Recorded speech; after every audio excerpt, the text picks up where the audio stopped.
Hey everybody, this episode is a rebroadcast of one of my favorite interviews I've conducted so far on the show. I'll be mixing these best of episodes in with brand new interviews over the next few months. I encourage you to check them out if you're new to the show. And if you've been a long-time listener, side note, thank you, I encourage you to listen again, as you might just catch some insight you didn't before. Enjoy. Hi, I'm Sean. I've always been curious about the answers to life's big questions. I thought it would be cool to seek some of those answers through conversations with others on a similar path.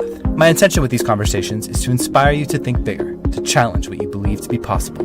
I'd like to invite you to think outside the lines.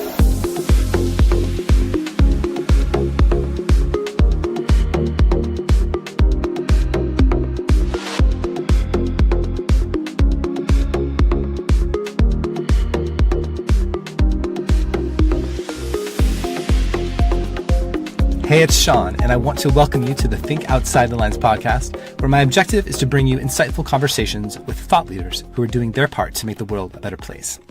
Now, I want to tell you about a couple of exciting things in the works. First up, I've just relaunched ThinkOutsideTheLines.com, which I'm pretty excited about, since I now offer virtual coaching, which gives me the opportunity to connect with and mentor people all over the world. And you can also learn more about me, about the podcast. We've also got some other cool stuff in the works over there, so be sure to head over and check it out. And if you aren't already, please follow me on Instagram. You can do that at Think Outside the Lines. It helps you stay up to date with all the latest guests and everything related to the show. And lastly, I'd love if you'd head over to Apple Podcasts and leave a review for the show. I've got some amazing guests coming up, and the best way for new listeners to discover the show is for Apple to promote it. And they do this when a show receives great reviews in addition to streams and downloads. I want to thank you so much for your support. I'm super grateful to everyone who listens, and I'm excited to bring you some great content in the future. My guest today is a mental performance coach. Her emphasis is on the holistic perspective and the effect that the mind, body, and spirit have on our performance. We spend a lot of this episode talking about love and how loving yourself is the true key to happiness. It's one of my favorite interviews I've done so far, and I know you will find it inspiring. It's time to think outside the lines with my dear friend, Wilma Wong.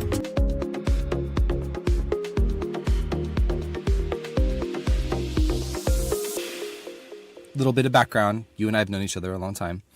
And we have always connected on that level of like talking about the bigger questions in life, and not necessarily like, I don't think we've ever really had a surfacey conversation about surfacey things. We've always had very deep conversations, and I've always appreciated that about you. So some of the work that I've been doing is there was a guy named Lester Levinson, and he was given a death sentence basically because he had coronary thrombosis in the 1950s. So the doctor just didn't know what to do with him, and they basically told him to go home and to die. And so he goes home and he thinks about his life because he has nothing better to do. He's just basically sitting around. So he sat around in his apartment in New York, and he decided to analyze his life. And he was a physicist, so he had a very scientific mind. And he goes and he looks at his life. So, okay, so what makes people happy? And he thought about it, and he goes, well, my parents, my sisters, my brothers, they love me. Does that make me happy? No. He said no. I know they love me, and I'm still not happy. So he goes, okay, so what about when I'm loving and I'm loving my girlfriend? Well, that made me happy. How about like when my best friend was getting married and I was really happy for him? So he came to the conclusion that we suffer when we are wanting love. And when we give love, we set ourselves free and are happier. And so what he did was he went through every single moment in his life. Well, he had a lot of time because he was dying, right? So he sat in his apartment. And the more he reconfigured his life in which every moment where he was wanting love. So if you're angry, you're probably wanting love. If you're breaking up with somebody, you're wanting love. You feel rejected, you're wanting love. You're frustrated, you're probably wanting love. So almost everything you're wanting love. And he changed it to giving love. And by changing the movie, by changing the situation, he was able to basically heal himself. He lived for another 40, 45 years. And the more he became loving, giving love to everything and every situation in his memory, and he literally could not stop walking. He had so much energy that he would just walk all night long because it energized him and set him free. And it was really amazing. So, and with that idea in mind, I started working with people, and it's particularly easier with people who have had children, or if you have a loving pet. Sean, do you have a pet that you love? I do. You have a I have dog, don't you? Yep. Yeah. And you love that pet unconditionally, right? Oh, more than anything on the planet. Absolutely. Yeah. So if you imagine your dog, what's your dog's name? Cooper. Cooper. Okay. So if you were to hold Cooper in your arms, maybe imagine him as a puppy, or just imagine him now and feel that love heart to heart with Cooper. Can you imagine that? Like, Absolutely. yeah. So what I was doing with people was imagining that love for parents if they imagine their child in their arms when they were first born, because people don't come out with unconditional love with for even parents. I mean, we love our children, but we yell at them too. So at the moment we're yelling at them, I don't think we're being unconditionally loving. But there are moments in time where the purity of our love for family members, our children, is just expansive, and it comes from the heart. And so what I've been having people do is to imagine, well, you can imagine this, that heart to heart with Cooper. Now imagine that love in your heart, and imagine now holding baby infant Sean when you first came out with that same love. And to feel and imagine you're holding baby Sean in your arms and holding that love like you give Cooper, and fill yourself up in like a tank till you fill up. And what's happening with people is that I think when we come out of the womb, we're biologically programmed to want love. If we don't get love, we fail to thrive. There's failure to thrive syndrome. But I think as a spiritual being, we probably are beings of love. And so we come in to these bodies, and we are beings of purity and love, and then we come into this physical form, and then we're wanting love.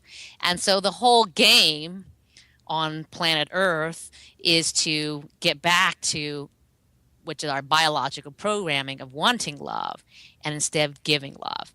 And the most important person you have to start with is yourself. So you fill up baby Sean with as much love as baby Sean can handle, and you will see that you will suddenly feel better. And been working with clients and doing this, and it's transformed people's lives. I think there's something powerful there too, because I think all of us have things in our childhoods that didn't go perfectly, right? And we don't necessarily give that the attention and the type of attention that it deserves. Like, a lot of people reflect on their childhood for the wrong reasons, and they blame their parents or they blame whatever, but like, no one's really to blame for that. It's just how life unfolded. But I think if you go back and you give love to that younger child that is you, and maybe you can elaborate on that even further, because I love the part about like baby you, but I think even child you is just as critical. Would you agree? I think so. And whenever you are angry with somebody else, you're not really angry with that other person. You're really angry at yourself, and it goes back to usually a childhood memory or trauma or something. And so never blame the other person. You just got to go back into yourself. Okay, so where am I feeling it? Where am I feeling it in my body? Oh, hey, the first memory of it is when I was 3. That's the first memory. And you may not even know. It doesn't even matter. You don't even have to know the story. Just go and hold 3-year-old in your lap, in your arms, hug. And it sounds crazy, but it's like, the masters are always talking, love yourself, be love. But how do you do that? Yeah. Most people don't know how to do it. Absolutely. I agree with you. You hear that every day, especially like with all this new age stuff that's out there now. It's like, well, you have to love yourself before you can do anything else. And while I believe that, I think that a lot of people don't necessarily have the tools and resources to know, A, what that means, and B, how to execute it. And so that's why I love conversations like this, because you're actually like providing something useful to the world, I think. Right. So it was for me, the struggle was everybody would say, be love. I'm like, well, I can't be love. I'm angry, or like I'm yelling at my kids sometimes. I'm human. And and what happened is, okay, so if that's say my 3-year-old self or my 5-year-old self, or even my 20-year-old self, why don't I just give love to that person who was hurt and was wanting love and wanted love from a partner or a friend or feeling rejected, just give love to that person. And then once you give love to that person and you're filled up, then giving love to other people is easy. It's really easy. So you just need to go and hug virtual you. And it's really that simple. I can't tell you how I've got stories of people who have just changed. It's like writing a screenplay. I know you've been writing some screenplays, and I had this one person who was abused, and her father was chasing her with a horsewhip. And I said, well, why don't you just rewrite the story? And I said, you're terrorized, so just turn around, look at your father with love.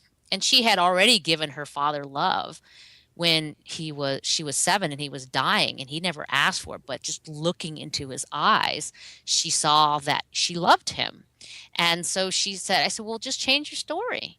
Don't tell me your story the same way. Turn around. Don't be terrorized. Turn around, look at your dad with the same love.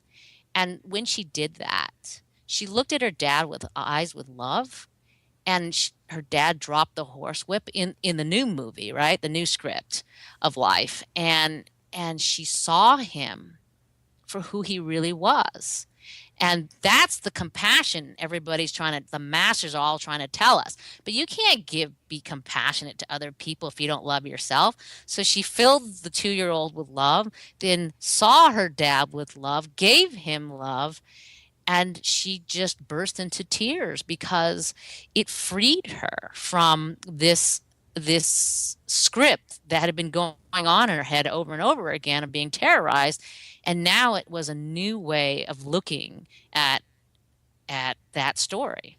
I want to talk about love because I think that that is something that in my life personally, like that is, trust me, issues galore. But more importantly, there's things that I long to work through and things that I want to, better myself so that I can be present for someone when they do come into my life again. And I haven't really, there's been no one, like everyone I talk to is like, I'm talking to entrepreneurs and I'm talking to people, about like important things in life and spirituality and all those things. But love rarely comes up. And I'd been asking, I was like, you know what? I really want to have a conversation with someone about this. And I feel like there's no accident that we've kind of stumbled into this conversation right now because it's what I asked for. Yeah, So the universe gives you what you really want. absolutely, when you're intentional with it. Yeah, Or sometimes when you're not intentional too. exactly. But I love that. And I'd like to kind of continue in this vein because I think that this is a conversation that like a lot of people, it's probably the biggest issue that people encounter in their life, right? It's love, whether it's, relationships, whether it's dating, marriage, sex, whatever. Like love is the thing that fucks us up, for lack of a better word. Yeah. So Ask how do you away. apply this? How do you apply this to, I guess, like a more romantic scenario? Like I love the idea that, okay, so let's assume that you've done some of the work to love yourself more and you're in a good place, but then you meet someone and how do you proceed from there? Well, I've been married for 20, what is it, 20 years now? Almost 20 years. I don't know. I've known my husband 26 years. And there was a point where I really was annoyed with him. I go, oh God, he's not changing. I And remember for this. years, I was complaining about he's not changing, he's not changing, he's not changing. And all the work I know is that whenever you're complaining about somebody, it's you. Yep. And whatever you're complaining about them, if they're not changing, then you're not changing. And I go, but it couldn't be. I'm a lifelong learner. I'm always changing. I'm doing everything to make my life better, smarter, faster. And I had to look, okay, so where in my life am I not changing? And I saw things. I finally had to admit I was being stubborn about not changing certain things. And as soon as I took responsibility for it, he changed and I didn't have to tell him.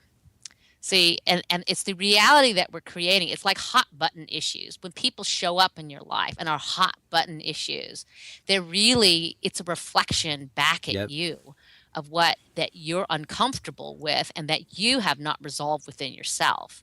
So it's never about them. And the greatest thing I can tell you, if in any relationship, and people consider, I've been married a long time. A lot of people have not been married as long as I've been. Yeah, we're going on 20 years next year. So we're on year 19. But we've known each other for 26 years. So it's about, don't ever look at the other person to blame them. It's you. It's always you. Look inside yourself, because whatever is bugging you about the other person, it's really you. It's not an easy thing to do. And sometimes it takes time to actually figure it out, because no one wants to blame themselves. Oh, really? That person is annoying because they do X, Y, Z. And in fact, you do X, Y, Z just in a slightly different form, but nobody wants to admit that they do it too. Yeah, and I think what I love about what you just said is that that does not just apply to love, that applies to life. So if you have a coworker that annoys the hell out of you, again, a spouse, a best friend, a not so best friend, whatever, like anything that happens throughout your day, and I have come to accept this in my life, and I think once you do accept this, literally everything in the world changes. Anything that comes out throughout your day that either is amazing or not so amazing is something that you've created. And there's a reason why it's happening to you, and you have to stop and reflect on why it's happening to you. And once you do that, whether it's the annoying coworker or the annoying spouse or whatever, why am I being affected by this? And Right, you realize that they're reflecting something back in you. Yeah, because whatever happens is that if you and I could be in the same room, and a person could push every hot button on you, and I could just look at that other person and it doesn't bother me at all. So we can see that it has nothing to do with that person. It has everything to do with what's inside of us. What's the common denominator? Totally. Yeah. It's hot, but it's within us. Yeah. Every single time. So do you have any like strategies, tips, exercises that you use with people to kind of work through some of this stuff? Because yes, I think it's one thing to say, yeah, absolutely, I can acknowledge that now, but then you're actually in that moment where the person annoys you. Oh, yeah. You kind of lose sight of it. For sure. If you're in the moment and they're live in front of you, you go, okay, so you just ask the question, where do I behave like this? And so the question is not, why do they behave like this? Because it's external, but it goes back internally. So like, where do I behave like this? And so it changes the dynamic of it. And then if they're not live with you and you're having the situation, write it down. I always have my clients write down everything. Okay, so what are you angry about? Write it down. Okay, well, what else are you angry about? And oftentimes what's really interesting is people think they're so angry and they can't write down more than 10 things. But because they leave it inside their head, it's floating around like a nuclear bomb cloud above their heads. And it gets bigger and bigger and bigger and bigger. And then when they finally write it down, put it on paper, it's really not that big. It's 5, 10, max 14, 15. I barely ever get anybody to write 20 things wrong with people. And then you go write the opposite. Because whatever is annoying you about them, you write the opposite. And what's interesting about what's the opposite, it'll actually show your values. So let's give an example. So if they are, for like my husband, I was like, oh, he doesn't change. I'll say, so what do I value? I value change. So then I go, oh, so if I value change, you begin to see what you value in your life. You begin to see the traits, because everything that's annoying you about the other person is actually what you value about yourself. They're not living up to your values, but then it's a reflection back at you. So now you have clarity, like, this is who I really am. And then it also gives you a reflection back and saying, oh, and then I'm not fully living up to my own values. It's really fascinating to do. That's really fascinating. So what do you do when, let's give a hypothetical situation, and by hypothetical, I mean last year for me. Someone comes into your life, you know they're absolutely wrong for you, but there's a part of you that sees it as an opportunity to learn and grow from this person, because you know that there's so many things that they're going to teach you, and there's so many things that they're going to reflect back to you that you need to work on. But deep in your heart, you know ultimately it's just not the person you're meant to be with ultimately. What can you do in that scenario to not go crazy? Well, to not go crazy is for everything in life, right? I think again, you would just write down like, what are the benefits of my knowing this person? Yeah, I know they're not going to be here forever, but what can I learn? And I think that where we go with this is when you can get to the point where you have grace and gratitude in your heart, where you've written down so many things. You have written down, if you have 10 things that annoy you about a person and you have 50 things that you're grateful for and you learn from them, then that ratio is much better than 1 to 1. So like instead of having 10 things annoyed by them and 10 things you learn from them, how about 10 things you're annoyed with them and 50 things you learn from them? And when you get to that point where you have grace and gratitude in your heart, that you feel so grateful for this person coming into your life as a teacher, then you're done. But for most people, what happens is their list of annoyances is maybe 10, and their list of gratitude is maybe 1. Yep. And then they remain in anger. If your angry list is about 10 and your grateful list is about 10, then you're just probably about equal. And that's like a pro and cons list. And that's about maybe equanimity, but it's not to gratitude yet. When you get to the point where your anger list is 10 and your grateful list is like 20, 30, 40, 50, then you can begin to see them for showing up in your life as a teacher. And even when they have been so-called bad to you, they're not really bad to you. You really finally see them for how much you grew from being in their presence. Wilma Wong, you are so wise. I'm gonna have you on the show like once a month, and we're gonna have these talks. I think so. I kind of want to bring this full circle because, from my perspective, yes, there's been people that have come into my life that necessarily were not good for me, whether it's exes, whether it's former friends, coworkers, bosses, whatever. When you are at a place where you can send that person love and be grateful for what they brought into your life, for better or worse, good or bad, whatever, that changes the landscape in a way that is so powerful. And I know that a lot of people think that they're incapable of getting there. And there may be some people listening right now who think that there's no way I could ever love that person or, love them for what they did to me or forgive them or whatever. But when you're able to do that, the release that comes with that and the ability to let go that comes with that is so profound and it's so amazing. And, to kind of circle back to my situation last year, it took me a very long time to get there with this particular individual because I just felt so betrayed and so hurt. But once I did kind of what you suggested and I reflected on, all of the good things that this person brought to my life and all of the things that this person taught me ultimately, and I just became so grateful. And I realized, wow, like this person is one of the greatest teachers I've ever had in my life. How can I not be grateful for that? Yeah. And then when you can get into your mind where you can actually virtually hug them, because sometimes people are gone or they pass away and they're not in your life anymore. And you can get there and give heart to heart love, you're done. And you can feel just peace and gratitude for your experiences with them. Now, what are your thoughts? Because you use the word done, and I don't necessarily know that you're ever done with someone that has that big of an impact on your life. I think that maybe you've completed the relationship in a lot of ways, but I think that that person will always be a part of your soul and a part of, your presence. Their presence will always be felt in your life.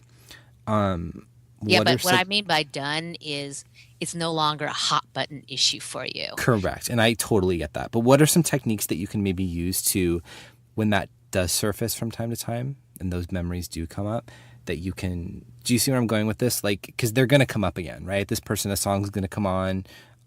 There's going to be, you drive by somewhere that you used to hang out together. Like something's going to come up where it triggers a memory. And for a second, even if it's just a split second, you are back in that emotion again, right? Right. That to me means you're not done. Really? No, seriously, yeah. I think Interesting. that if that is still lingering, then there is something that hasn't been resolved. Shit, then I'm not done. Yeah, yeah. Yeah, probably not. Yeah, bad news, right? But the good God. news is, you now know. So, because here's the thing, like if you work with people who are grieving, like I once worked with this guy who was grieving for his partner who had died, and for a year he was crying, and I said, okay, finally, it's enough. Let's stop. So let's work on this. And I said, so what annoyed you about him? I always start there because usually people have a list. He had no list. His list was, no, he was perfect. What do you mean? Nobody's perfect. I said, did he fart? I mean, come on, nobody's perfect. No, he really was. He was like a saint. He was way better than I was as a human being. And the only thing, so finally, after much prodding, he said, okay, all right, he was an aggressive driver. Oh, really? Okay. Yeah. And then as I got, oh, and he left me out of the will. He didn't put my name on it. And I go, this is your partner. He didn't That's a put you pretty on the big deal. will? It was astounding, Sean. I mean, I just couldn't believe it. Okay, so what else? So first he started out perfect. And this is what happens in the mind. We make these fantasies where we turn these people into perfect people, even though they were not that nice to us, or there are moments when they were not that nice to us. But in our grief, sometimes we think we turn them into gods or something. And so what happens is we have this fantasy of what people were like, but that's not the reality. And so finally, when I got him to admit that he had things that were not so nice, and we made it. So now in this case, this guy had 20 things that he loved about this guy and 0 that he was angry about, which was not true at all. And they're just imbalances in perceptions of thinking. And so what happened was we finally balanced it and he stopped crying. Here's the thing. I want to know, because I love all of that stuff, and I really do actually like the idea of incorporating some of like the anger and the annoyances into this. But how then do you come back and reconcile that with, I need to send them love and peace in order for me to be at peace? Right. So if you first do that, you kind of equilibrate it so that you are no longer having a hot button issue. And then you close your eyes and you go, okay, where in my life, early in my life, where this sort of reminds me of a time where I felt the same kind of tension in regards to some person. And then you feel it and you go, and the first thing that comes to your mind, you can't overthink it. Literally, your mind is like a computer archive, and it goes, boom. Oh, when I was 3 years old, and I was sitting on the swing, and Bobby Joe came and slugged me. And this where these weird memories will come up. And then you go, okay, so then you go, and maybe you hug 3-year-old Sean for wanting love from Bobby Joe, but you got slugged instead, and you just take care of that kid until they feel fully like a gas tank full of love. And sometimes you're going to have to ask this, are you done, or do you want to work on, you ask that kid, is there something else you want to be heard about? And they'll keep telling you, oh, well, I wanted Bobby Joe to be nicer to me. Okay. And I just want to be heard, and I wanted to be loved. And then at some point, people quiet down. The kid inside you quiets down, and you can sit peacefully with that person, that little kid inside of you, and just be loved and give love. And once you're full of love, then you can take that love from the 3-year-old and give it back out to your partner or whoever else you're angry about or with. Interesting. What do you do when you, like, for me, for example, and I don't mean to turn this into a therapy session, it's kind of becoming that, so thank you. What do you do then when you don't necessarily like, I don't remember a lot of my childhood. So it's hard for me to kind of delve back into the archives, if you will, Yeah. and say like, yeah, 3-year-old Sean, I have no idea what he was feeling because I genuinely don't remember a lot of my childhood. So do you just start from like your earliest memory? Yeah. And you just get a feeling, I have like one or two. Great. You don't even have to know what it is. Just go and hold on to 1 or 2-year-old Sean. And it's literally that simple. I just feel the more I work with people on giving love and instead of wanting love, it transforms their lives. I can tell you this much. It has made me a happier person. And stop some of the neural networks of habits and reactions. And I'll tell you a story. My daughter, who's a teenager, and she's a lovely kid, but sometimes I lose it for no other reason that it's a habit. It's not even real. So she spilled something in the car, and I started to react and started to yell because it was like a knee-jerk reaction.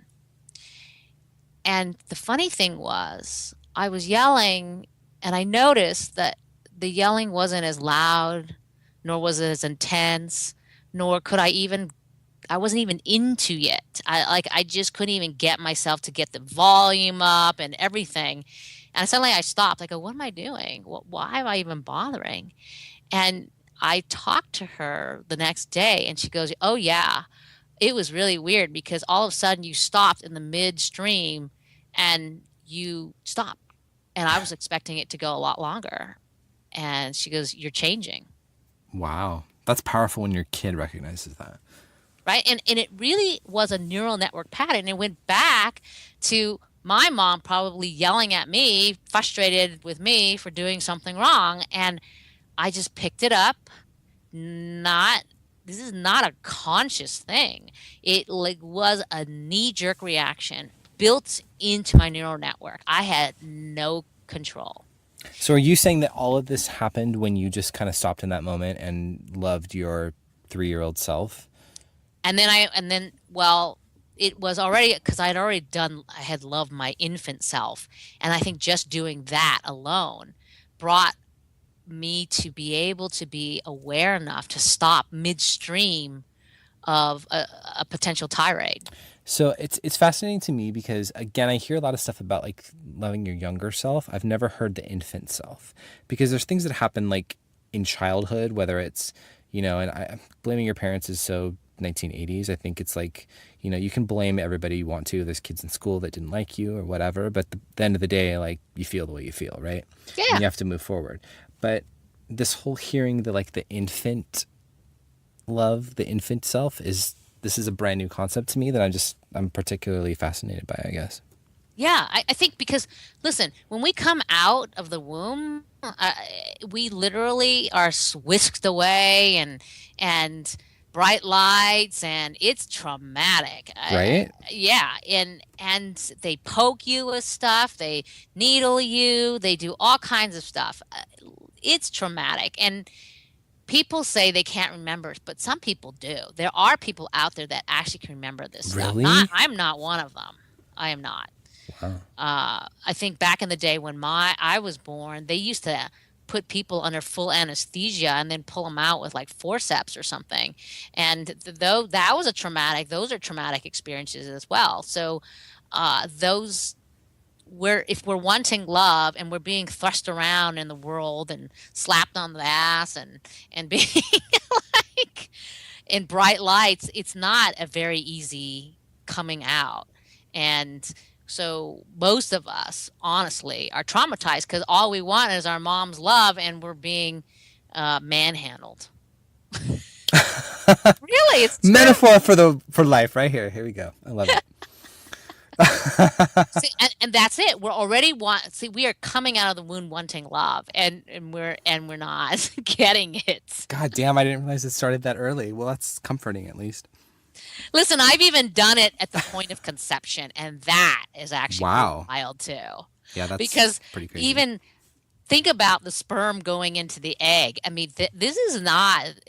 is not a loving thing. It's almost like it's competition to get to the prize. Wow. Yeah, that's a whole nother episode, Wilma. Right. It is. But start with the infant because you know what? Most people can love babies. It's like puppies. How can you not love a puppy? They're There's no way. adorable. There's no way. For me, it's any sort of dog. You bring it into my realm, and I am instantly in love with it. So But puppies totally. are licking you and romping around and happy. And there's this joyous quality to puppies that are you can't help but love them. I mean, they have puppy therapy at Stanford. They have to relieve the pressure from the college students. They have puppy therapy. They put them in rooms full of puppies. Isn't that amazing? I mean, that, again, that's probably a whole nother episode too. But I feel like dogs and yes, puppies, of course, but like just dogs in general. I think there's something so amazing about the way that we connect with them as human beings because there's no logical reason, I guess, why we should. Because they give us unconditional love. Well, yeah, that's what I was going to get to. They do. They love us unconditionally. Like my dog comes home and it doesn't matter what happened to me that day. It doesn't matter if I was an asshole out in the world. It doesn't, whatever. He loves me unconditionally.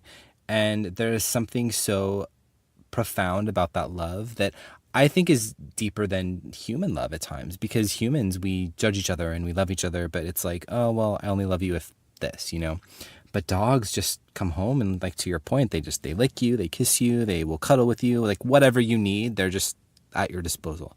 And it's consistent day after day. And there's something just from my perspective so magical about that. And I love the idea of animal therapy, especially dogs, especially puppies, whatever, because there's nothing like the love of an animal. I mean, right? And if we could be more dog-like, more doggo. How would the world be? Yeah, exactly. Well, if only we had to shut up and not communicate with each other verbally. I think that would change a lot of things too. Right. We just lick people. Again, Wilma, another episode. So I want to talk a little bit about what you're doing right now because I do think it's important work they're out there doing. You talk a lot about like the mind, body, and spirit connection and how that kind of impacts us as human beings. Can you kind of elaborate on the work that you're doing as it pertains to that? Yeah. Where I'm going with a lot of people, I'm working with a lot of people who are very big thinkers. They're using their mind probably a little bit too much. Story of my life. Right. And I think, so I was even listening to a broadcast from Tim Ferriss where he said, I would like to learn to use my intuition.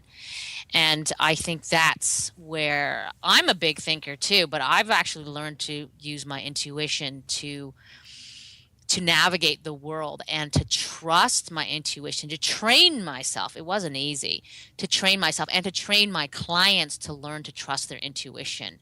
And it's not instantaneous, but you get to the point where you are listening and surrendering to something that's greater than yourself. And that's so hard when we're taught, particularly in this country, to be masters in destiny, the captains of our destiny in this country, especially for the entrepreneur, right? For the entrepreneur, you are trying to make things happen. And sometimes you're bombarded, especially if you're a startup or a new company, got a lot of decisions to make and it's too much. It's overwhelming.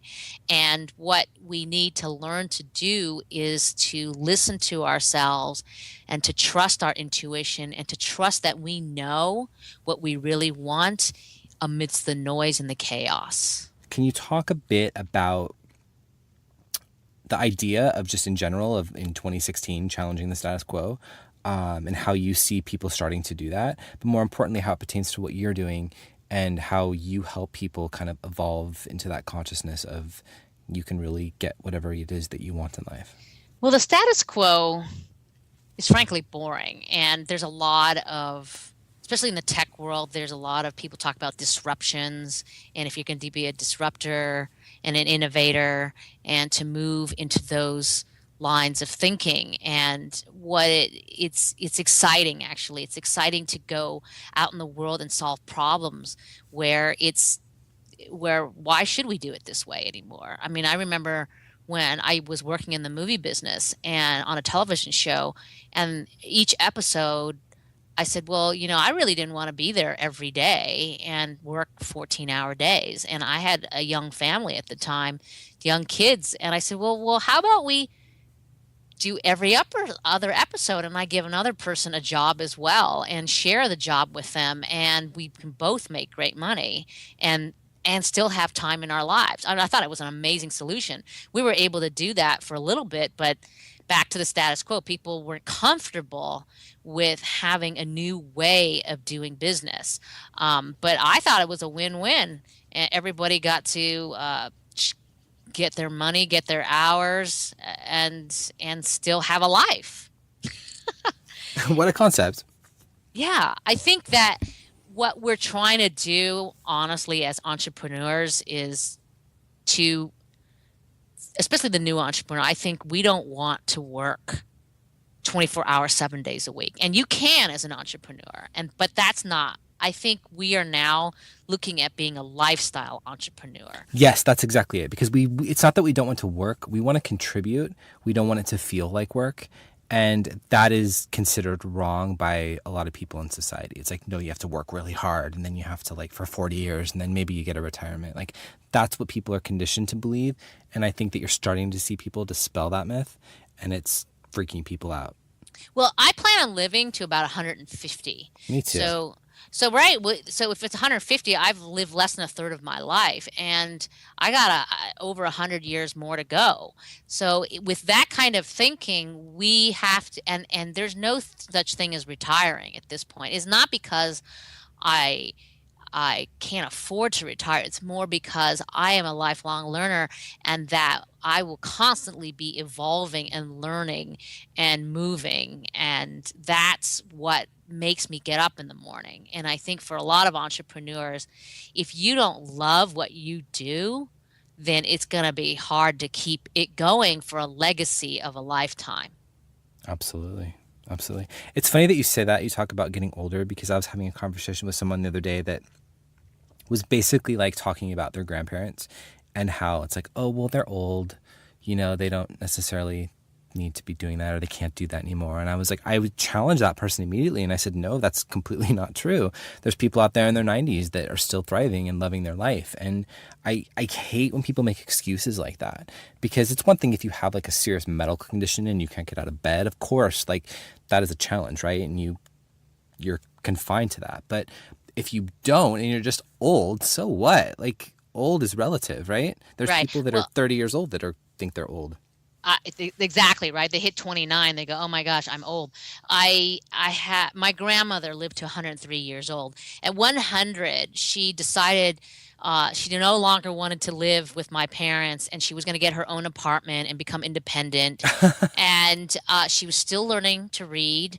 Bless her heart, she's reading the same book over and over again. But she was still going to learn English, but she was very excited to keep learning.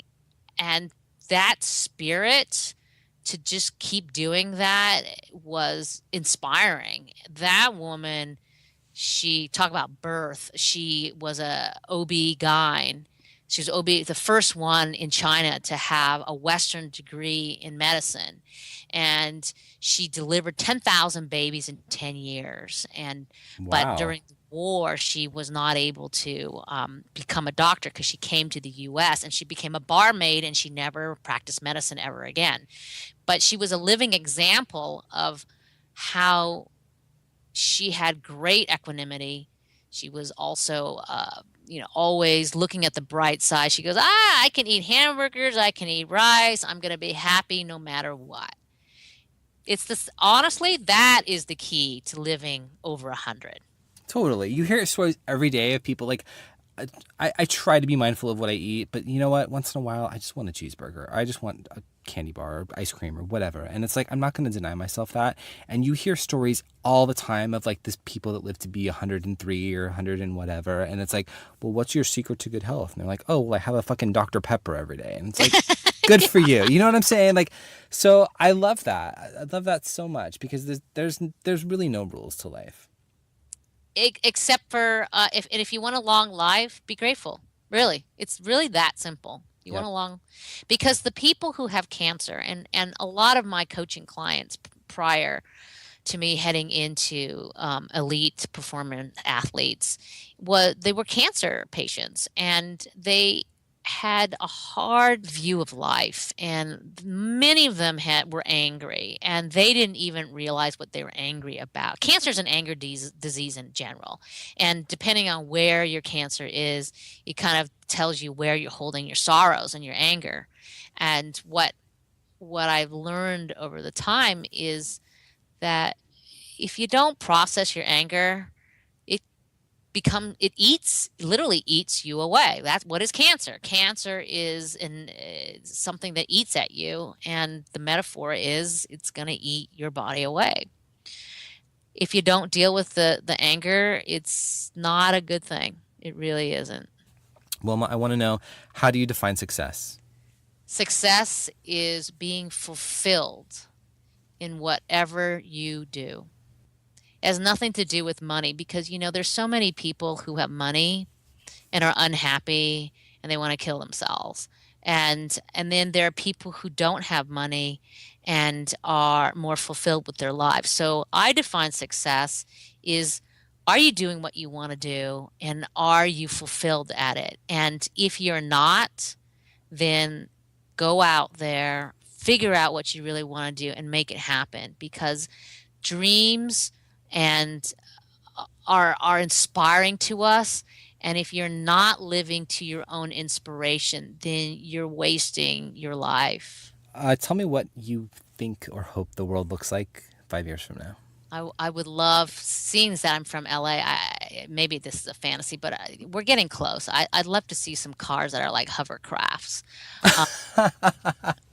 Yeah, I'm a sci-fi junkie. I used to be a Star Trek lover.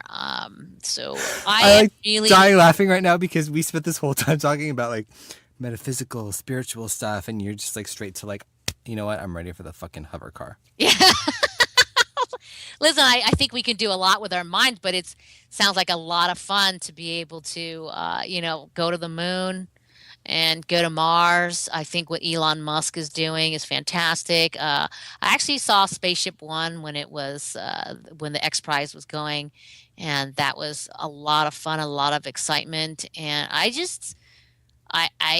I know that we're going to find probably some sort of other life out there. It's statistically impossible that we could be the only planet on this entire universe and galaxies, that we're the only people here. And it's just well, maybe the only humans, but there is probably sentient life out there. And hopefully within 5 years we finally can prove that. That would be Agreed. fun. Because Agreed. that would change the philosophy of our earth, and it might change the way we view God and religion. Because if we know there's something else out there, and now it's proven, and hopefully they're kind and friendly people, and if that's the case, then it would probably change the paradigm of how we function on this earth. And we might actually be kinder to each other because we can unite together with to greet other species that's out there. There you go. That's the big answer I was looking for. What do you hope will be your legacy? Well, right now my legacy are my children, and I see myself being, as I coach more and more people, I feel like, oh, now I got more kids. I mean, I originally wanted 6 kids like the Brady Bunch, but I only got 2. And but I don't feel like I have 2 anymore, because every client that I take on feels like a new child, and it's wonderful to watch and nurture, and hopefully those people will help other people become more fulfilled human beings, and we can all just be happier, fulfilled people. Tell us about how we can connect with you on the web, and I think you also are offering something special to our listeners. Right. So you can contact me at wilmawong.com. And if you type in, I have a weird way of doing it, just to sort of like weed out people. You have to fill out that form online, and then write in how you heard about me. You could do either OTL in the subject line, or you could say Sean Feeney, and from there, it's an offer for a coaching package for $555, and it's a lot. It's usually I charge $1,000 a month, but it's very high touch, and I hopefully won't have you as a client forever. I hope you have you as a friend forever, but as a client, hopefully you'll be on your feet and moving in 3 months or so, and but you get 2.5 or an hour and a half to 2 hours of an initial conversation to just get to know each other. And then sometimes with people, depending on what project you want completed, sometimes I'll hold your hand. And for example, I have a client that I'm holding her hand in meditation right now because it's so hard for her. She is so busy. She's an executive, and holding her hand just to meditate for 5 minutes, 5 little minutes. I call her up at 5:45 in the morning and I hold her hand. And the reason I do this is because people sometimes need that support, just somebody else to be there with them while they're doing something that's hard, that they perceive as hard and are resisting. And holding that space and just being with them gets people to do the work. And I've seen so much good things happen to them.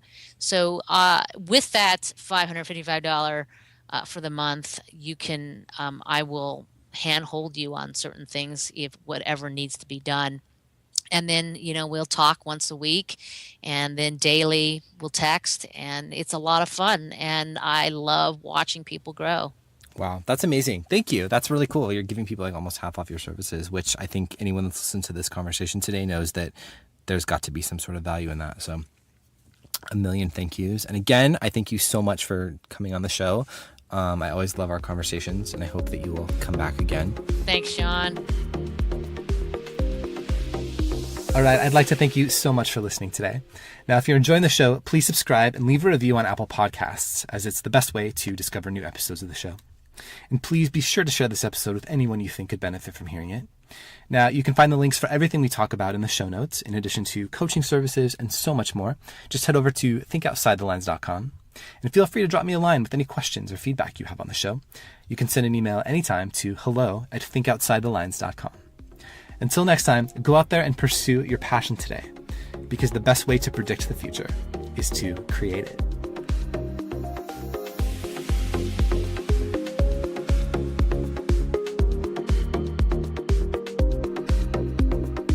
For more information, please visit thinkoutsidethelines.com.